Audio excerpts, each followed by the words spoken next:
Regardless of where you live on this planet, no matter what your nationality, the fact that the indefinite detention provisions of the NDAA are still on the books should disturb you on a fundamental level. If not, give it 3 minutes. The National Defense Authorization Act, which was passed in 2012 and extended in 2013 and 2014, authorizes the U.S. military to arrest anyone, anywhere on the planet, to deny them access to a lawyer, and to detain them indefinitely without a trial. Furthermore, the U.S. government claims the right to do all of this in secret. No one would know where you went. You would just disappear. The right to a fair trial is gone. And without the right to a fair trial, you don't have any rights at all. Of course, some would argue that the NDAA only targets enemies of the United States, as if this would somehow make it okay. That defense doesn't hold water. It doesn't matter who the law claims to target, and it doesn't matter under what conditions politicians claim it can be used. If you don't have a right to a lawyer, and if you don't get your day in court, and if the government isn't even obligated to disclose the fact that they dragged you from your house in the middle of the night, then who is going to make sure that this isn't abused? The soldiers? The politicians? Come on. The power to make someone disappear without a trial is the power to make up any excuse that's convenient.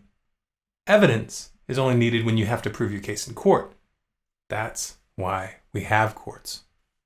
The protections codified in the Constitution were put there for a reason. But at this point, it looks very much like America is going to learn that lesson the hard way. Land of the free, right? You can put your hand over your heart, celebrate something that no longer exists, or you can be honest with yourself. That might be a bit painful. No one wants to believe that their kids are going to live under a military dictatorship. No one wants to see this coming.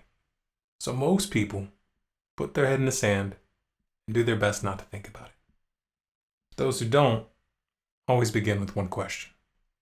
What can we do? The first thing you need to understand here is that our problem is psychological, not material. You have the means to take back your power. And you don't need a set of specific instructions. You don't need someone to hold your hand and explain your role. You don't need someone to give you permission. What you need is to turn off your TV, turn off your radio, put down the iPad, and ask yourself if you're going to be able to look your grandchildren in the eyes and tell them honestly that you did everything in your power to turn this around. Are you going to push this out of your mind because it's uncomfortable? Or are you going to convert that discomfort into a driving force? No one can make that choice for you. I'll tell you this much though. If that thought itches in the minds of enough people, we'll figure out a way to scratch it. And if that driven feeling is fully established in your heart, you'll find a way to make it spread.